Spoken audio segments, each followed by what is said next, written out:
So today on the call we have Kyle Depiesse. Kyle, how are you doing? I'm great, Kyle. How are you? I'm excellent. I'm excellent. All Thanks right. for thanks for agreeing to be on the podcast and to speak about your Yeah. journey. All right. hmm Yeah. I'm So pumped. I'm excited. Thanks for having me. nice, nice. Kyle, do you want to tell us who are you? Who is Kyle? Oh boy, that's a great question. It's a Mm-hmm. deep question. I am I'm married, so I'm a husband, and then I'm a father. Mm-hmm. I have a son who is his name is Cal, and he's almost 4. And so I'm first a husband, then I'm a father, then I'm an entrepreneur. And I live in the United States. I live in the northern part of Minnesota. We left the metropolitan area of Minneapolis and we moved up Mm-hmm. to the Northwoods, and we're on a lake. And Nice. it's beautiful, man. We just connect with nature. It's gorgeous up here. You can see the stars. It's also cold right now, but Mm-hmm. we're living through that. But that's who I am, man. I'm husband, father, and entrepreneur. Nice, nice. And I've actually seen some of your pictures on Instagram, um, going out and seeing the snow and the nature. Oh It yeah. looks amazing. It looks beautiful. You Really know, I, beautiful.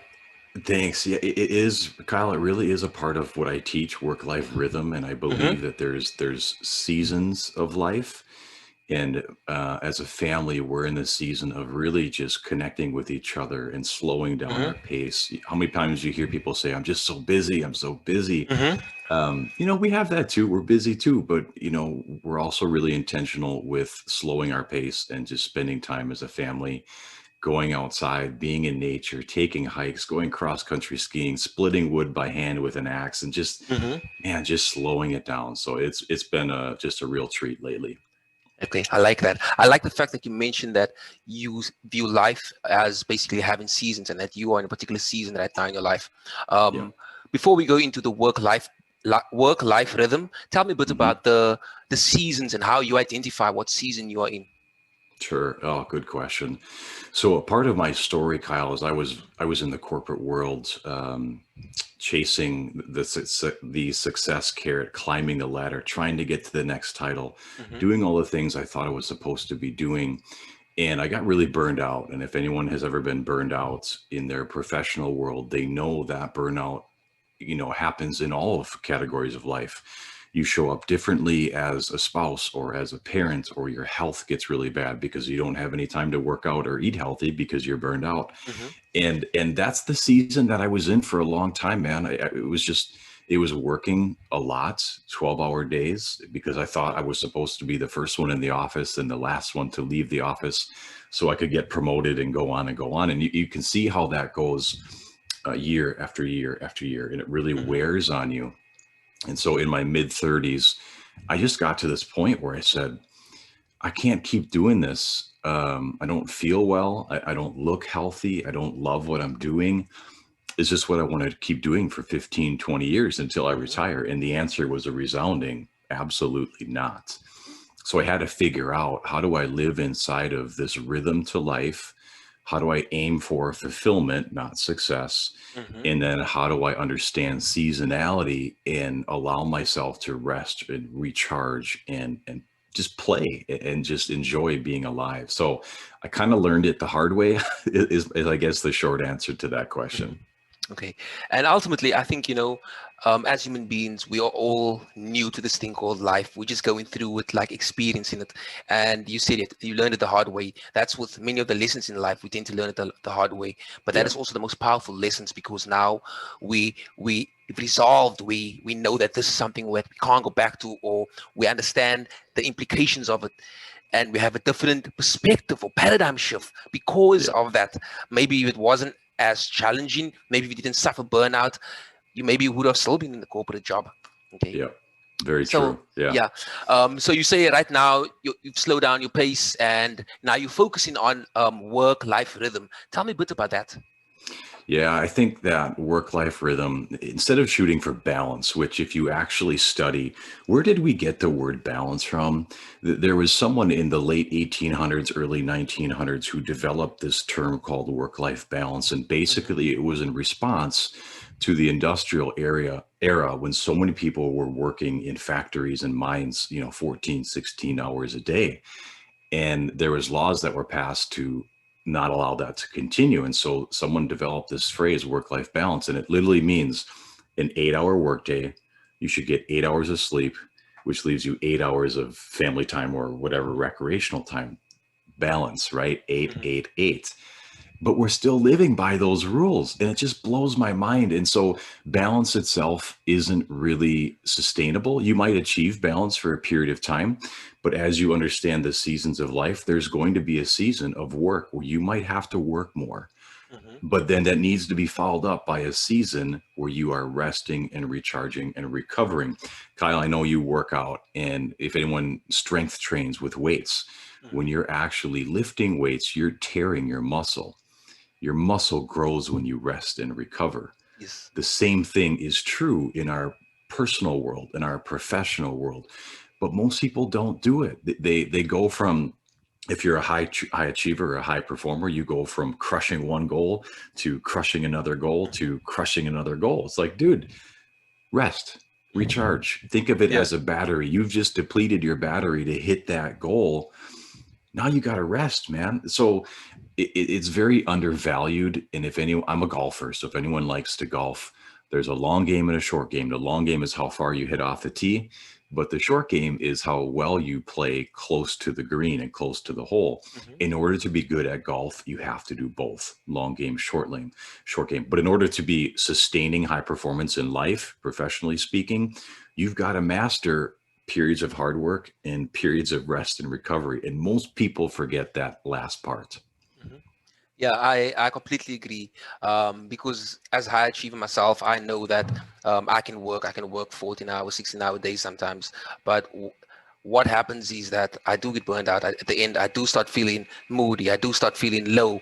And Yep. that's why I try to, try to make sure that over a weekend, sometime this time that I sleep in, that I get Yep. that extra time.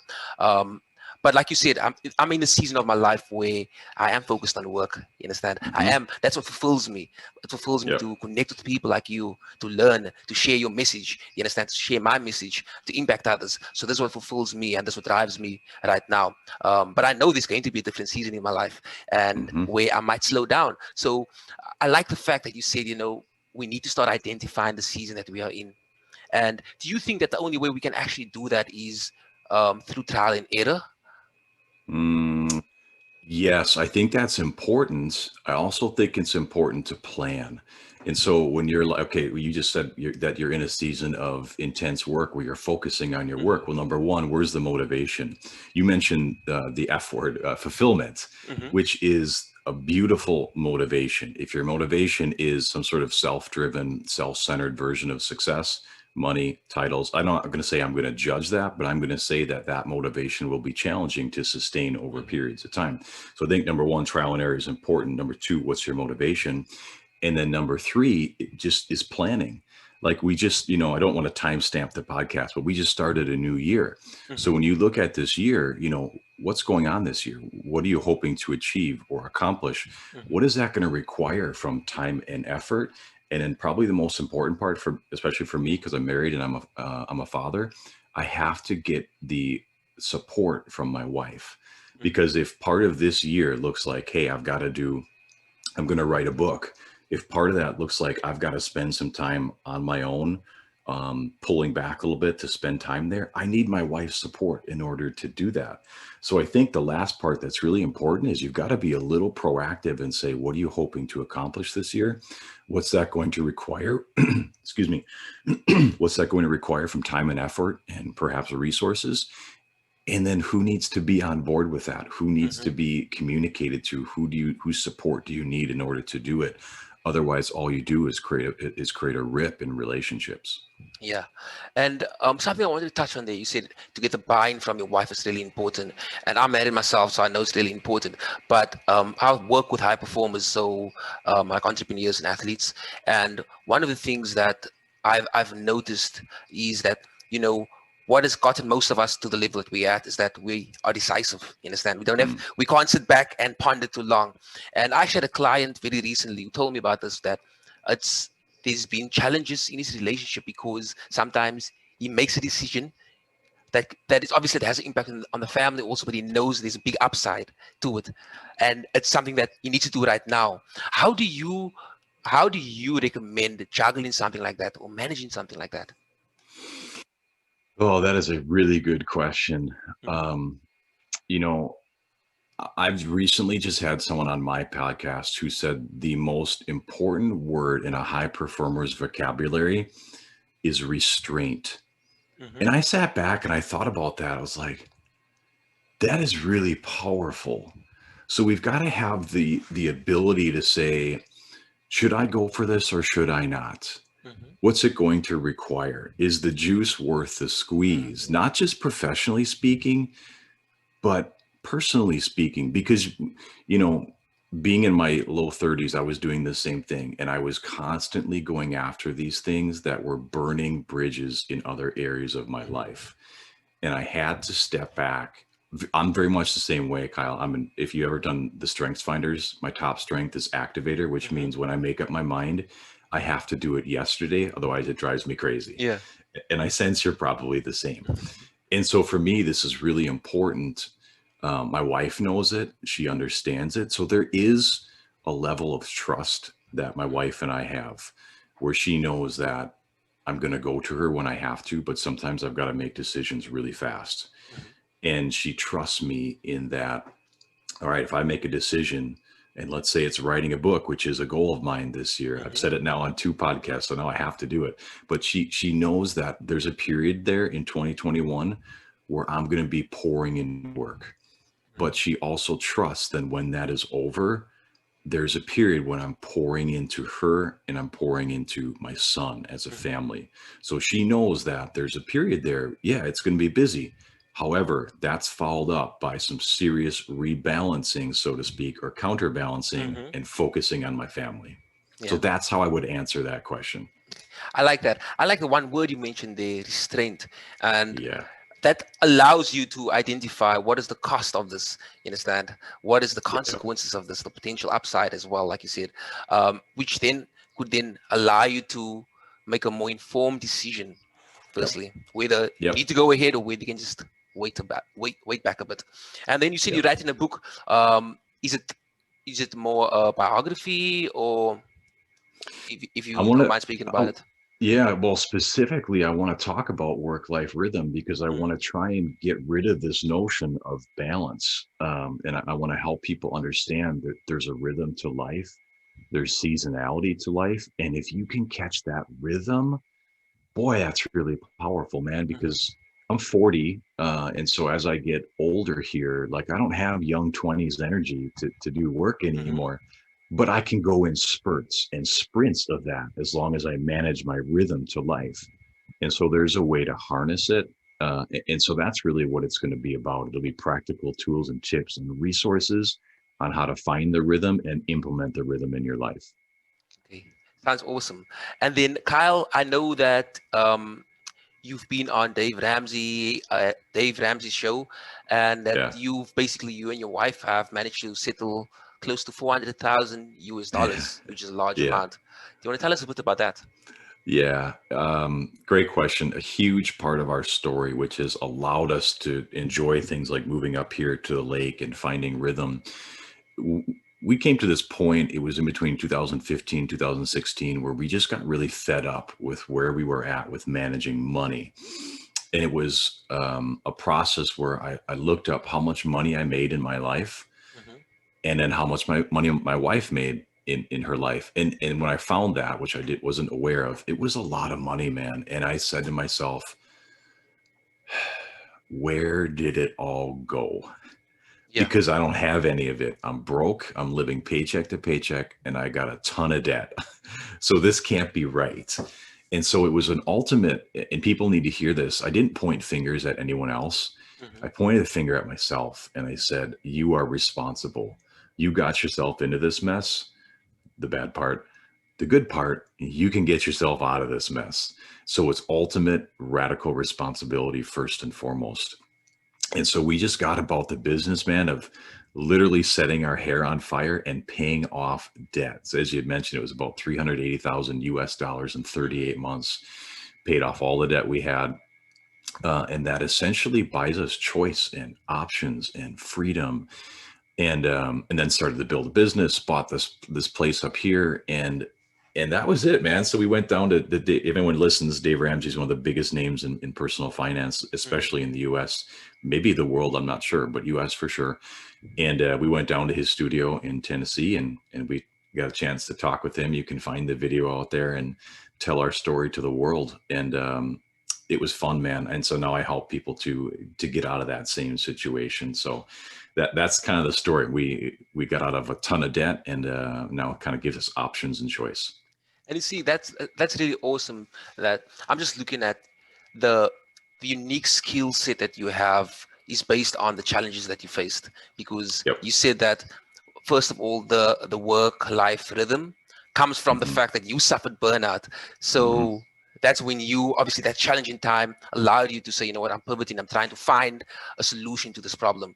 And the same Yep. with you being in debt, realizing that, listen, this is something that this is someplace I don't want to be.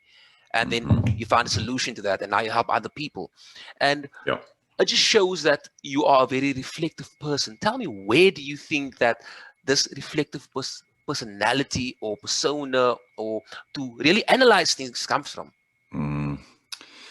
That's a good question. I've never been asked that. And here's the first thing that comes to mind, Kyle, is I am very introverted.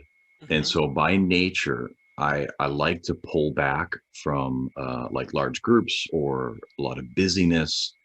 And I like to connect to nature. Hmm. So literally right outside our door, I pop the cross country skis on now and I just go cross country skiing. And it allows me to slow down the thoughts in my head, and it allows me to listen to what's coming up. I don't journal as much as I should. I'll be 100% honest. I need to journal more. I want to journal more. I should replace that.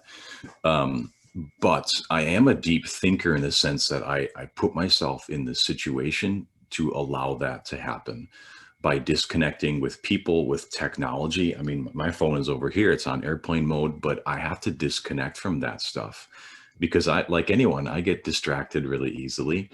Hmm. So that's the first thing I would say. The second thing, 2015, I really started to pour into personal growth and development, reading books, listening to podcasts, going to workshops, listening and watching YouTube videos by, Tony Robbins and things like that. Hmm. And I think I take that for granted now because that just is second nature to me. But if I have free time, spare time, I'm literally right, as I sit here right next to me, I've got books. And so I read Yeah. books and I do podcasts, and it just, I want to know what other people are thinking and learning, and where have they struggled before and what have they learned from it, and how could that help me speed up my learning curve. So those are the two things I'd say. I'm very introverted, and then I'm really into personal growth and development. Wow, a very, very similar situation that I faced. I'm not sure what year it was, probably like maybe 6 years ago. 6 years ago would be about 2014, so very similar time frame as well, where I started getting introduced to personal development. Because before that, I was also, I would say, I had a low self-esteem, even though I Mm, mastered well, and I wasn't confident in who I was. I wasn't a confident speaker. I just a lot of I wasn't sure where I was going as well in life, but through personal development, actually, I learned a lot about mhm. myself, but other people as well. And that's also what sparked my interest in, in the podcast world, is me learning from another person, like you say, um, listening to what you think and what led to you making the Yeah, decisions you do, and that just a way of always growing. So I love yeah, these types of conversations and things. And yeah, so I also saw that you have the book Tribes by Seth. I think it's Seth. yeah. Seth Godin. Hmm. Yeah, Yeah. yeah. It's such a good book. If anyone is, well, first off, if anyone's selling anything these days, you Hmm. need to pick up that. He's a brilliant marketer. But if you're building community, podcasting, or maybe you're in search of community, it's a great book. I always say, like, find your tribe. And if you can't find your tribe, it's up to you to create it. Hmm. And this little, I mean, it's a small book. I think it's maybe 100 pages, maybe 120, 140. It's really small and a quick read. So anyone should pick it up and read it. Okay. And then, as a concluding question, so right now, obviously, I've seen that you're also doing some. I think it's a men's retreat. Is that Yeah. correct? Do you want to tell us a bit about Yeah. that? Yeah. Thanks for asking. I literally, I stumbled upon this like a lot of Hmm. entrepreneurs. You become accidental entrepreneurs. And in 2000, I think it was 2018. So there's a period of life where I spent as a full-time stay-at-home dad. I was promoted to that position and I loved it, man. And what happened was like I felt this nudge Hmm. to put together a retreat. I call it an experience, kind of a similar thing. And it was for people that I said, if you're struggling with burnout, if you're struggling to find your people, your tribe, if you're struggling to find creativity because you don't manage work life rhythm, Hmm. I said, allow me to host you for 2 nights on the kind of up in northern Minnesota, and I'll curate some great conversation and I'll help you get through this period, or at the very least, we'll have a lot of fun. Yeah. And to my surprise, 10 men showed up, and I didn't market it to men. It just was the way it was.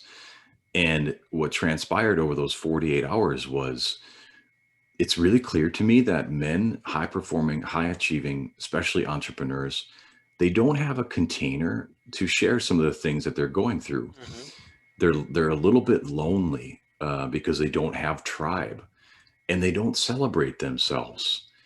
And I said, you know what? I'm going to keep doing this. And so I did. I just created a few more events or experiences. We've been dog sledding by Canada and the US Hmm. border. We've done golfing. We've done a NASCAR pit crew experience. Now we're going to do some skiing and some fly fishing in the mountains. And I just hold this container. I hold this space for men to come together and mastermind and network and connect with each other. Because what I found is that you don't get your most creative ideas sitting behind a laptop. You get your creative ideas when you are feeling inspired and creative. And that happens when you're out in nature and you're Hmm. meeting amazing people, learning their stories. Where have they struggled? Where have they accomplished success? And that's kind of what I do. I've really enjoyed it. It's a part of my business. The other part is helping people obviously get out of debt and their money Hmm. mindset. But this is the part it's just super fun to talk about because we do some really fun things. It sounds incredible because I'm just thinking like things you were mentioning about entrepreneurs can be a lonely journey. They don't celebrate themselves enough, and they don't have a tribe. Like most times, it's Yep. just competition, trying to keep going, keep growing, keep Yep. growing. They're always future focused, and it can be a lonely game. Hmm. So at the end of the day, no matter what you are, what you're doing, you're still a human being. You understand? You still Yes. need that time out with people who can understand you, Hmm. who can have compassion, empathy. You understand? Who's going through Yep. similar things, but could potentially guide you.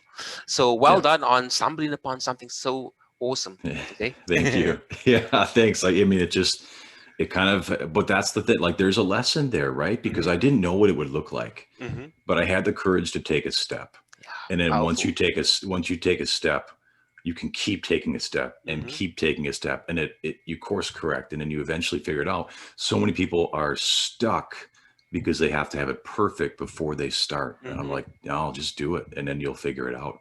I love that. I love that. It's so powerful because, like you said, there, that is a key. I mean, most people don't have everything figured out, but it's about taking action, Yeah. and like reflecting back what is working, what is not, and adapting the process as you go along. That's it. Yeah. Yeah. Yeah. But Kyle, I'd love to say thank you so much for being on the show and for sharing your journey, your insight, and Yeah. your tips on basically creating a better rhythm in your work Yeah. and life. Yeah. Well, thanks for having me on, Kyle. I appreciate it, man. Thank you. Hey.